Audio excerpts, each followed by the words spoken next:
नमस्कार, मैं हूं शुभी मिश्रा और आप सभी दर्शकों का अन्नदाता कार्यक्रम में बहुत बहुत स्वागत करती हूं। हमारे देश का किसान जन का पोषक है, वो श्रम का देवता है, अन्नदाता है और उसमें ही भारत की आत्मा निवास करती है। ऐसे ही किसानों की प्रगति के लिए हम खेती बाड़ी से जुड़ी बहुत सी नई लाभकारी जानकारियां हर रोज सुबह आपके लिए लेकर आते हैं। तो चलिए कार्यक्रम शुरू करने से पहले देखते हैं क्या है आज के अन्नदाता में खास। दुधारू पशुओं से स्वच्छ दुग्ध उत्पादन की तकनीक। फूल गोभी की फसल से पोषक तत्वों का प्रयोग।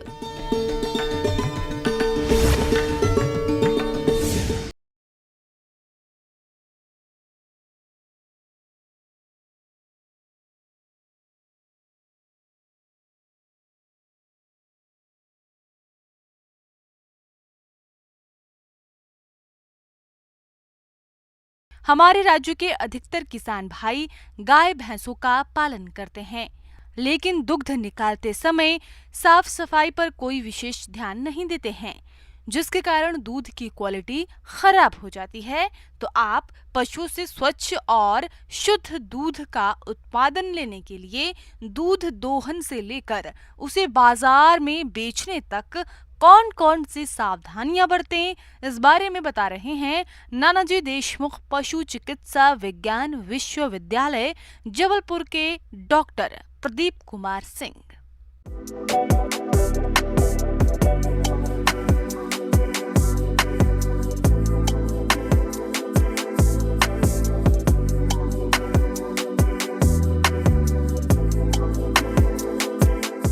हमारा जो मुख्य विषय आज है ये है कि स्वच्छ दुग्ध उत्पादन कैसे किया जाए।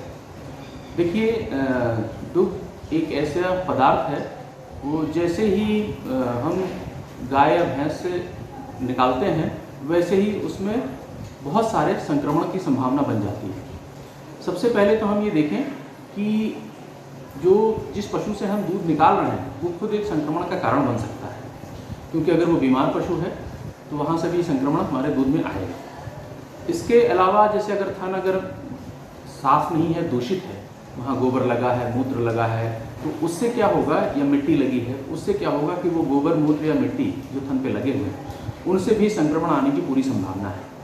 फिर जो दूधिया है, जो दूध निकाल रहा है, अगर उसका हाथ साफ नहीं है, उसने हाथ साफ नहीं किया है दूध निकालने से पहले, अच्छे से नाखून वगैरह काटे नहीं हैं, तो भी संक्रमण की पूरी संभावना बनती है। फिर इसके अलावा जो बर्तन है, जिस बर्तन में दूध निकाला जा रहा है, उस बर्तन का साफ या स्वच्छ होना बहुत ज़रूरी है। गंदे बर्तन में अगर हम दूध निकालेंगे तो कैसा भी दूध हो वो संक्रमित हो जाएगा। गांव में अधिकतर परिवारों में दुधारू पशु पाले जाते हैं। हालांकि दुधारू पशु पालना एक बात है और स्वच्छ दुग्ध उत्पादन अलग बात। स्वच्छ दुग्ध उत्पादन से हम दूध को जल्दी खराब होने से बचा सकते हैं, जिनका सीधा संबंध आर्थिक लाभ से है। यहाँ एक चीज़ और हमें ध्यान देने की ज़रूरत है कि जैसे कुछ बीमारियाँ हैं, जैसे टीबी है या टाइफाइड है या इस तरह की और भी बीमारियाँ हैं जिनसे पशु कई बार जो है संक्रमित रहता है। तो संक्रमित पशु से हमको दूध जो है निकाल करके इस्तेमाल में नहीं लेना चाहिए, और हमेशा हम ये ध्यान रखें कि एक स्वस्थ पशु से ही हम दूध जो है इस्तेमाल में लें। किसी भी संक्रमित पशु को हमें अलग कर देना चाहिए, और उसका जब तक हम अच्छे से उसका ट्रीटमेंट ना कर लें, वो स्वस्थ ना हो जाए, तब तक हमें उससे दूध नहीं लेना चाहिए। अब आइए हम समझें कि स्वच्छ दूध उत्पादन में सिलसिलेवार हमें करना क्या चाहिए। तो हमें सबसे पहले बाड़े की सफाई करनी चाहिए दुहान के पहले, ताकि बाड़ा या उसके आसपास का जो वातावरण है वो दूषित ना रहे, साफ सुथरा रहे। फिर जानवर क्या है कि हम कई बार देखते हैं पूंछ इधर उधर भटकता रहता है या फिर और दूसरी एक्टिविटी करता रहता है, तो उसमें फिर हमें पूंछ वगैरह बांध के या पूंछ वगैरह साफ उसकी रखनी चाहिए। नहीं तो जानवर से कई बार जैसे बाल वगैरह भी झड़ते हैं, तो एक बार जानवर को आप साफ़ कर लें, अच्छे से धुलाई कर लें, उसके बाद आप दूध धोने बैठें, ताकि उसमें गोबर ना गिरे, बाल ना गिरे, ये सब चीज़ें उसमें गिरने ना पाए। चलिए, जिस पशु से हम दूध लेने जा रहे हैं, स्पेशली उसका जो थन है, थन खूब अच्छे से साफ़ करें, और थन के आसपास का एरिया जो है खूब अच्छे से उसको आप साफ़ कर लें। फिर दूधिया जो है प्रयास करे कि वो मास्क वगैरह भी बांध के रखे, क्योंकि खांसेगा, छींकेगा तो उससे दूध भी हमारा जो है वहाँ पर संक्रमित हो जाएगा। दूध दुहने से पहले दूधिया को अपने हाथों को साबुन से अच्छी तरह साफ कर सुखा लेना चाहिए। हाथ के नाखून समय समय पर काटते रहें। स्वच्छ और कसे कपड़े पहने और सिर को टोपी द्वारा ढक कर रखें ताकि कोई बाल आदि दूध में ना गिरे। दूध को पूर्ण हस्त विधि द्वारा दूहना चाहिए। हमें ये ज़रूरत है कि जो दूधिया है या जो संपर्क में आ रहा है व्यक्ति उस दूध के, तो उसको एक बार स्क्रीनिंग करके हमें काम में लगाना चाहिए। ऐसा नहीं है कि वो खुद एक बीमारी कैरी कर रहा है और उस बीमारी को वो जानवरों को भी देगा और उस बीमारी को वो दूध में भी ले आएगा, क्योंकि खांसेगा, छींकेगा या दूसरी एक्टिविटी करेगा या हाथ साफ नहीं रखेगा।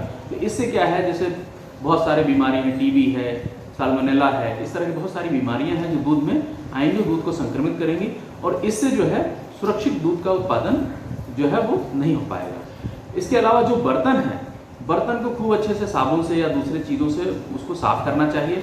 साफ करके और सूखा करना चाहिए। गीले बर्तन में दूध नहीं निकालना चाहिए, क्योंकि जो पानी उसमें रह जाता है वो अपने आप में संक्रमण का कारण बनेगा। दूध दुहने का बर्तन स्टेनलेस स्टील का होना चाहिए। इसके अलावा एल्युमिनियम और गैल्वेनाइज्ड शीट के बर्तन का उपयोग कर सकते हैं। पीतल और तांबे का बर्तन बिल्कुल इस्तेमाल ना करें। खुली बाल्टी के स्थान पर गुंबदकार छत वाली बाल्टी में दूध दुहना चाहिए। इसके अलावा जैसे ही हमको लगता है कि अब हमने स्वच्छ दूध जो है जानवर से ले लिया है, तो अब उसको हमें अच्छे से रखने की ज़रूरत पड़ती है। तो इसके लिए हमें सबसे ज़रूरी है कि उसको तुरंत हमें टेम्परेचर, लोअर टेम्परेचर पे उसको रखा जाए, चिलिंग टेम्परेचर जिसको हम बोलते हैं। तो 8 डिग्री के नीचे तुरंत हमको उसको चिल करना पड़ता है। चिलिंग टेम्परेचर जो 4 डिग्री या उसके आसपास जो रहता है, 4+-1 जो टेम्परेचर है, उसको सबसे उपयुक्त माना गया है दूध को रखने के लिए। इसीलिए हम देखेंगे कि जहाँ पर दूध का उत्पादन अच्छा है वहाँ लोग BMC बल्क मिल्क कूलर जो है उसकी व्यवस्था रखते हैं। फिर अगर दूध हम स्वस्थ पशु से भी लें तो कच्चा दूध इस्तेमाल में नहीं करना चाहिए और दूध को हमें कैसे पास्चराइज करने के बाद ही इस्तेमाल करना चाहिए। तो इन सभी छोटी छोटी बातों को अगर हम ध्यान में रखेंगे तो स्वच्छ व सुरक्षित दूध का उत्पादन कर सकते हैं। किसान भाइयों, अब लेते हैं एक छोटा सा ब्रेक।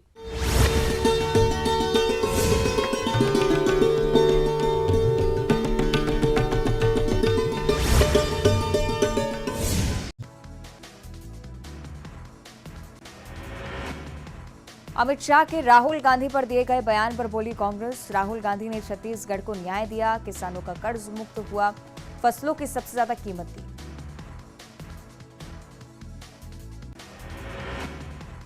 घोषणा पत्र की तैयारी में जुटी कांग्रेस।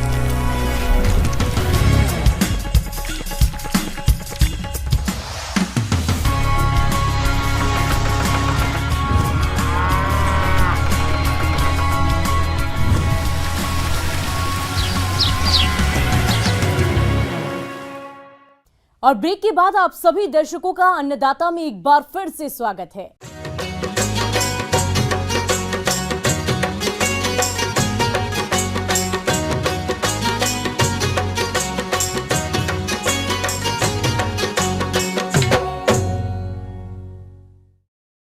सब्जी वाली फसलों में फूल गोभी का प्रमुख स्थान है, जिसकी खेती करके किसान अधिक मुनाफा कमाते हैं। लेकिन किसी भी फसल से गुणवत्ता युक्त अधिक उत्पादन लेने के लिए फसल में पोषक तत्वों की संतुलित मात्रा का उपयोग करना बेहद जरूरी होता है। यदि आप इस काम में थोड़ी सी भी लापरवाही करते हैं तो फूल गोभी की फसल में नुकसान हो सकता है। तो आप किस तरह से करें पोषक तत्वों का उपयोग, इसकी जानकारी के लिए आपकी मुलाकात करवा रहे हैं डॉक्टर शिरीन अख्तर से।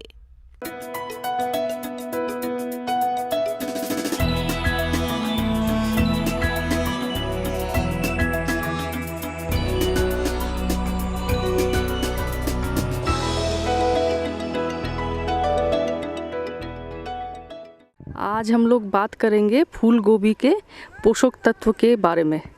जैसे कि हम लोग जानते हैं कि फूल गोभी बहुत एक इम्पॉर्टेंट सब्जी है और कोई भी सब्जी के अच्छे उत्पादन के लिए पोषक तत्वों का देना बहुत ज़रूरी होता है। खाद पानी अगर पाएगा फसल तभी उसमें उत्पादन अच्छा होगा, है ना। जीव जगत में जिस तरह से प्रत्येक प्राणी को अपना जीवन निर्वाह करने के लिए कुछ पोषक तत्वों की आवश्यकता होती है, उसी तरह से पौधों को भी अपनी वृद्धि, प्रजनन तथा विभिन्न जैविक क्रियाओं के लिए कुछ पोषक तत्वों की आवश्यकता होती है। इन पोषक तत्वों के उपलब्ध ना होने पर पौधों की वृद्धि रुक जाती है। फसल में कई प्रकार के कार्यकी विकार उत्पन्न होने लगते हैं। तो इसमें जो है पोषक तत्वों का बहुत इम्पोर्टेंट रोल है। और लगाने के समय पे हम लोग खेत जब भी तैयार करेंगे उस समय पे जो है 20 से 25 टन का जो है प्रति हेक्टेयर के रेट से हम अच्छे से सड़ा हुआ जो है गोबर की खाद मिलाएंगे। ये लैंड प्रिपरेशन के टाइम पे होगा और इसको अच्छे से जब लास्ट जुताई होगी उस समय पे खेत में मिला लेंगे और खेत तैयार कर लेंगे। उसके साथ साथ में जो है जब हम लोग रोपाई करने जाएंगे, रोपाई करने से जो है 2-3 दिन पहले जो हम लोग बेसल डोज अप्लाई करेंगे। लगभग NPK जो मात्रा है वो 120 किलो NPK नाइट्रोजन और 80 किलो का जो है फॉस्फोरस और 80 किलो का पोटाश, ये पर हेक्टेयर लगता है। तो ये NPK तो है सिर्फ NPK मात्रा में। और इसमें जो अगर हम लोग यूरिया और DAP ऐसे अगर सोचे तो हम लोग अगर DAP यूज़ करना चाहेंगे तो 174 किलो हम लोग DAP यूज़ करेंगे 1 हेक्टेयर के लिए। साथ में जो है 133 किलो MOP यूज़ करेंगे और उसके साथ में 65 किलो यूरिया, ये बेसल डोज के तहत हम लोग लगाने से पहले देंगे। और बाकी भी जो है 128 किलो हम लोग यूरिया और देंगे, ये जो है लगाने के 30 दिन पे के बाद में। रिमेनिंग और भी 130 किलो जो है यूरिया, इसको हम लोग फिर टॉप ड्रेसिंग के तौर से 30 दिन के बाद अप्लाई करेंगे इस क्रॉप में। साथ में फूल गोभी में सूक्ष्म जो पोषक तत्व है उसकी भी काफ़ी महत्व है, क्योंकि हम लोग देखते हैं काफ़ी सारा फिजियोलॉजिकल डिसऑर्डर होते हैं इसमें। ब्राउनिंग होती है, फिर विपटेल होती है, कुछ अगर सूक्ष्म पोषक तत्व अगर कम होती है तब ये सब होने लगता है। फूल गोभी की फसल में बटनिंग की समस्या। फूलों के पकने से पूर्व फूल छोटे रहकर फटने लगते हैं और पौधों का विकास भी सामान्य नहीं होता। अगैती जातियों को देर से बोने पर ये भी समस्या दिखाई पड़ती है। विपटेल की समस्या। अम्लीय भूमि में पौधों को मोलिब्डेनम तत्व पर्याप्त मात्रा में नहीं मिलने पर पत्र दल का उचित विकास न होकर केवल मध्य शिरा का ही विकास होता है, जिसे विपटेल कहते हैं। मोलिब्डेनम की कमी से पौधों की पत्तियां मुड़ी हुई किनारे से सफेद होने लगती हैं, जो बाद में मुरझाकर गिर जाती हैं और बीज का फूल वाला भाग अनियमित रूप से बढ़ जाता है तथा फूलों का विकास नहीं होता। फसल में दैहिक विकार की समस्या से बचने के लिए मिट्टी परीक्षण के आधार पर उर्वरकों का प्रयोग करें। बुवाई के समय अनुसार प्रजातियों का चयन करें। साथ ही फसल में सूक्ष्म पोषक तत्वों का घोल बनाकर छिड़काव करें। तो इसके लिए जो है हम लोग अगर एक माइक्रोन्यूट्रिएंट का जो मिक्सचर होता है, वो माइक्रोन्यूट्रिएंट मिक्सचर लगभग 2.5 से 3 ग्राम प्रति लीटर और उसके साथ में एक बोरोन का 1 ग्राम प्रति लीटर का अगर साथ में घोल बना के स्प्रे करते हैं लगभग 40 दिन पे, तो जो फसल है इसका क्वालिटी बहुत अच्छा होता है। कर्ड भी जो है सफ़ेद होता है, कॉम्पैक्ट होता है और काफ़ी बड़ा होता है और गुणवत्ता इसका मेंटेन रहता है। और कभी कभार हम लोग देखते हैं कि इसमें ब्राउनिंग हो जाती है, गोभी में ब्राउनिंग होती है, तो पत्ते में जो है भूरा धब्बा होता है, जल भरा हुआ धब्बा ऐसे लगता है और गोभी के ऊपर भी भूरा रंग का स्पॉट आ जाता है, तो वो ब्राउनिंग कहलाता है। तो ये मेनली होता है बोरोन की कमी के वजह से। और ये ऐसे अगर स्थिति है, सॉइल टेस्टिंग भी करवाना ज़रूरी है। सॉइल टेस्टिंग करा के अगर आपको लग रहा है कि बोरोन की कमी है तो फसल में लगाने से पहले ही जो है 10 से 15 किलो बोरैक्स यूटिलाइज़ करना चाहिए और बोरैक्स को आप फसल लगाने से पहले ही उसको मिला दीजिए। और फसल लगाने के बाद में अगर आ गया है तो आप स्प्रे कर सकते हैं उस केस में 2.5 से 3 ग्राम बोरोन पर लीटर। एक और प्रॉब्लम रहता है जो है मोलिब्डेनम की कमी से, तो उसमें विपटेल नाम की भी एक डिसऑर्डर आती है और इसमें जो है मोलिब्डेनम की कमी रहती है, तो इसीलिए होता है। तो इससे जो है मुक्ति पाने के लिए जो है हम लोग सोडियम मोलिब्डेट या एमोनियम मोलिब्डेट का यूज़ कर सकते हैं। इसमें जो है 1 ग्राम से लेके 2 ग्राम पर लीटर का जो है हम लोग घोल बना के अगर स्प्रे करते हैं तो इस विपटेल से हम लोग का मुक्ति मिल सकता है। साथ साथ में जो है वेजिटेटिव स्टेज जब रहता है तो इसमें अच्छे से ग्रोथ होगा, तभी जो है फूल अच्छे से आएंगे। तो इसके लिए जो है आपको आप लिक्विड फर्टिलाइज़र जो है, जो घुलनशील फर्टिलाइज़र होता है NPK 19-19-19 हम लोग पाते हैं, उसका 5 से 7 ग्राम प्रति लीटर के दौर से हम करके घोल बना के इसमें लगभग 40 से 45 दिन पे अगर क्रॉप में एक स्प्रे करते हैं तो फसल बहुत अच्छा होता है। और जो हमारा कर्ड होगा, जो फूल गोभी होगी, उसका भी क्वालिटी बहुत अच्छा होगा। आगे और भी है खेती बाड़ी से जुड़ी बहुत सी रोचक जानकारियां। कहीं नहीं जाइएगा, रुकेंगे एक छोटे से ब्रेक के लिए।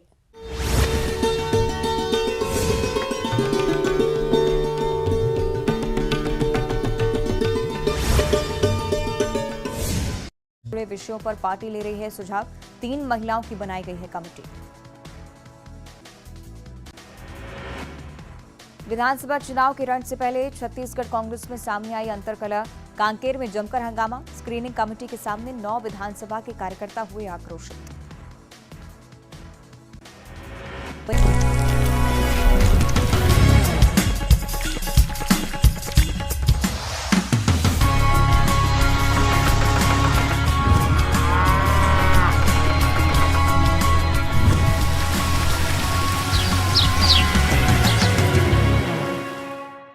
ब्रेक के बाद एक बार फिर से आप सभी दर्शकों का अन्नदाता कार्यक्रम में स्वागत है।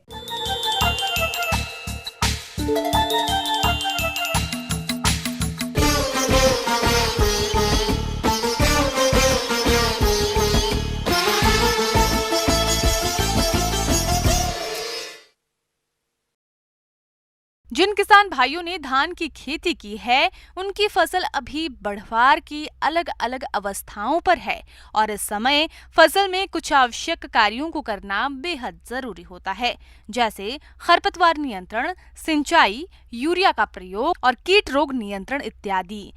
तो इन सभी कार्यों को आप किस तरह से करें, इसकी समस्त जानकारी दे रहे हैं डॉक्टर संतोष पांडेय।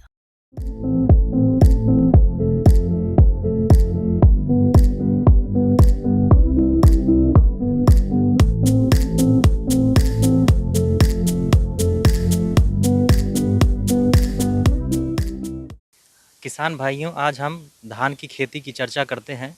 जैसा कि आप लोग पहले भी धान लगा चुके हैं, अभी तो बढ़वार की अवस्था है धान में।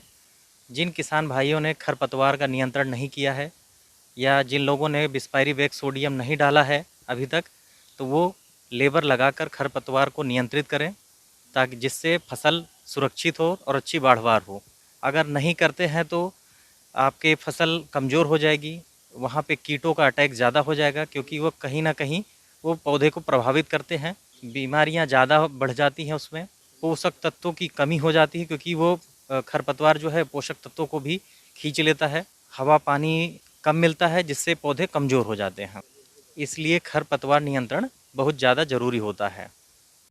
इसके अलावा आपके खेत में यदि केवल चौड़ी पत्ती वाले खरपतवारों का प्रकोप है तो इनके नियंत्रण के लिए आप 2,4-D नामक खरपतवार नाशी दवा की 1 लीटर मात्रा को 600 से 800 लीटर पानी में घोलकर प्रति हेक्टेयर के हिसाब से धान बुवाई या रोपाई के 25 से 35 दिन के अंदर छिड़काव कर देते हैं तो इन खरपतवारों का नियंत्रण आसानी से हो जाता है। किसान भाइयों, अब हम बात करते हैं पोषक तत्व का मैनेजमेंट में। तो इसके पहले भी आप नाइट्रोजन, फास्फोरस और पोटास दे चुके होंगे बेसल डोज में। बाकी जो अभी बची हुई मात्रा है सेकंड डोज में 40 किलो प्रति एकड़ के हिसाब से आप नाइट्रोजन देना शुरू करें। और दूसरी बात, जिन किसान भाइयों ने अभी तक जिंक का उपयोग नहीं किया है, तो अब जिंक का उपयोग अभी भी कर सकते हैं आप। अभी इस टाइम आपको मोनो जिंक 33%, जिसमें 15% सल्फर होता है, उसको 5 किलोग्राम प्रति एकड़ के हिसाब से यूरिया में मिलाकर दे सकते हैं। और इसको देते समय ये देखना है कि मौसम साफ़ होना चाहिए, पानी भरा ना हो ज़्यादा खेत में। तो इन चीज़ों पर विशेष सावधानी बरतनी चाहिए। किसान भाइयों, अगर हम जल प्रबंधन की बात करें तो अभी तो धान के पौधों में जो कंसे बनने की अवस्था है, और इसमें सबसे ज़्यादा ज़रूरी होता है कि जल का सही उपयोग किया जाए। अगर जल देखें तो पौधे में कम से कम 2 से 4 इंच तक जल होना चाहिए, और बहुत ज़्यादा भी अगर ज़्यादा हो जाता है तो उसकी बढ़वार रुक जाती है, पौधे में कहीं ना कहीं उसको स्ट्रेस देता है। तो किसान भाइयों उस पर विशेष ध्यान दें कि जल प्रबंधन करें, ज़्यादा जल ना हो। दूसरी बात अगर हम बात करें किसान भाइयों को, जो बरसात के समय में तो पानी मिल जाता है, लेकिन जिस एरिया में ड्राई होता है तो वह पौधे अगर लंबे समय तक बारिश नहीं होती है तो ट्यूबवेल वगैरह से भी पानी देना ज़रूरी होता है। अगर वहाँ पे ड्राई एरिया रहेगा तो उससे कहीं ना कहीं हमारा पौधा जो है प्रभावित हो जाता है और फसल अच्छी नहीं बन पाती है। बात करें उसमें दाने बनने की अवस्था हो तो उसमें नमी होना ज़रूरी है, और बहुत ज़्यादा पानी ना हो, अगर बहुत ज़्यादा पानी भर जाए तो उसको काट के निकाल देना चाहिए। कि सूखा हो तो उसमें किसान भाइयों पानी देना बहुत ज़रूरी होता है, ताकि दानों का भराव पूर्ण रूप से हो, बहुत अच्छा हो, फसल स्वस्थ रहे। किसान भाइयों, धान की फसल में खैरा रोग का प्रकोप होता है। जस्ते की कमी वाले खेत में पौधरोपण के 2 हफ्ते के बाद ही पुरानी पत्तियों के आधार भाग में हल्के पीले रंग के धब्बे बनते हैं, जो बाद में कत्थई रंग के हो जाते हैं, जिससे पौधा बौना रह जाता है और कल्ले कम निकलते हैं, जड़ें भी कम बनती है और भूरी रंग की हो जाती है। खैरा रोग के नियंत्रण के लिए खड़ी फसल में 5 किलोग्राम जिंक सल्फेट, 2.5 किलोग्राम बिना बुझा हुआ चूना और 2 किलोग्राम यूरिया को 1000 लीटर पानी में मिलाकर छिड़काव करने से रोग का निदान और फसल की बढ़वार में वृद्धि होती है। किसान भाइयों, इसमें तना छेदक का भी प्रभाव देखा गया है। अगर तना छेदक आपको दिखता है तो सबसे पहले आप वैकल्पिक उपाय भी हैं कि आप फेरामेन ट्रैप वगैरह लगा के भी उसको कर सकते हैं। नीम ऑयल का प्रारंभिक अवस्था है तो उसमें 5 ml प्रति लीटर पानी के हिसाब से घोल बनाकर नीम ऑयल का भी स्प्रे करेंगे, तो इससे तना छेदक का प्रभाव कम हो जाता है या न लगने के चांसेस ज़्यादा होते हैं। जब आ जाए तो अंतिम उपाय है आपके पास किसान भाइयों कि आप जो है क्लोरोप्लस साइपरमेथ्रिन का स्प्रे करें 2 ml पर लीटर के हिसाब से। किसान भाइयों, मेरे द्वारा बताई गई छोटी छोटी बातें अगर जब आप ध्यान में रखेंगे तो इससे अच्छी फसल का उत्पादन ले सकते हैं। धन्यवाद।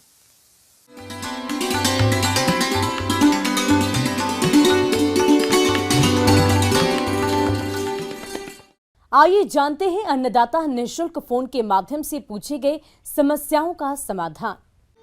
अन्नदाता निःशुल्क फोन संपर्क सेवा के माध्यम से पूछे गए प्रश्नों में से आज हमने जिस प्रश्न को कार्यक्रम में शामिल किया है उसे पूछा है ग्राम माधोई, जिला ग्वालियर के कृषक नवीन बघेल ने।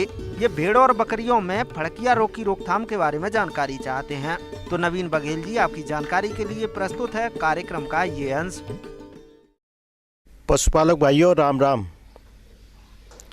आज हम चर्चा करेंगे भेड़ बकरियों में होने वाले रोग की। किसान भाइयों, भेड़ बकरियों में फड़किया एक जीवाणु जनित बीमारी है जो क्लोस्ट्रीडियम परफेंसिस के कारण होती है। ये जीवाणु सामान्यतः पशुओं के आंत में रहता है। ज्यादा चराई करने से ये बीमारी हर उम्र की भेड़ बकरियों में हो सकती है।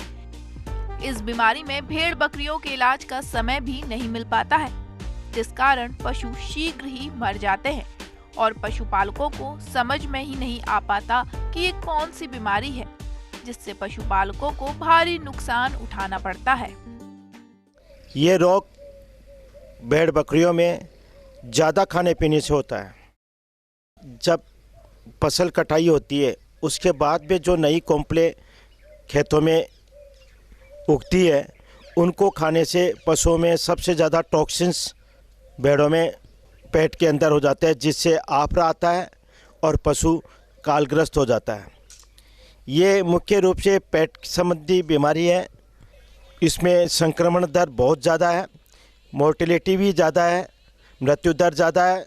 भेड़ें शाम को पशुपालक घर पे लाता है और रात को मृत पाई जाती है और आफरा बहुत तीव्र गति से आता है।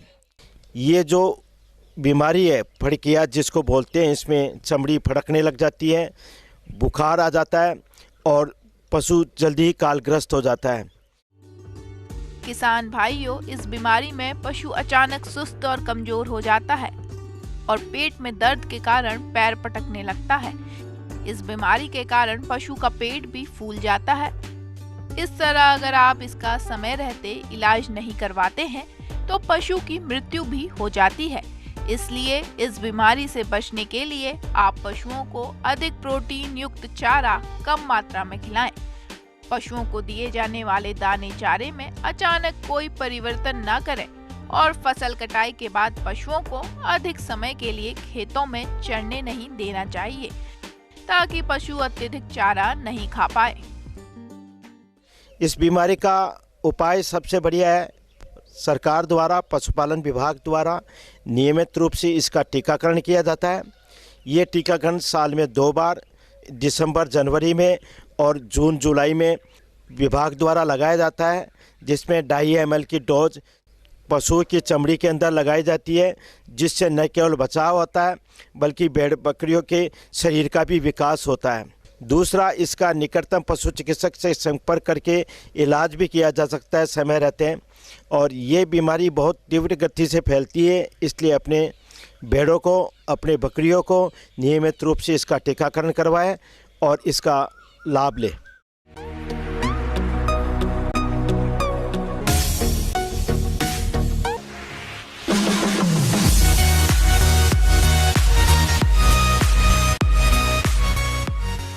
और एक नजर डालते हैं राज्य की कुछ मंडियों के प्रमुख फसलों के बाजार भाव पर।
किसान भाइयों, कृषि संबंधित समस्या और सुझाव के लिए आप हमें इस पते पर संपर्क कर सकते हैं। प्रोड्यूसर अन्नदाता, news 18, Madhya Pradesh, Chhattisgarh, Ramoji film city, Hyderabad 501512। साथ ही आप हमें ईमेल भी कर सकते हैं। हमारा ईमेल है p18annadatamp@nw18.com। इसके अतिरिक्त आप हमें निःशुल्क हेल्पलाइन नंबर 180088921663 पर सोमवार से लेकर शनिवार सुबह 10 बजे से शाम 4 बजे के बीच संपर्क कर सकते हैं।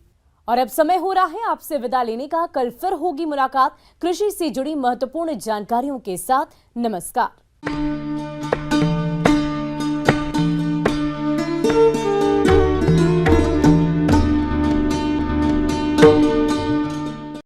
कैबिनेट मंत्री गुरु रुद्र कुमार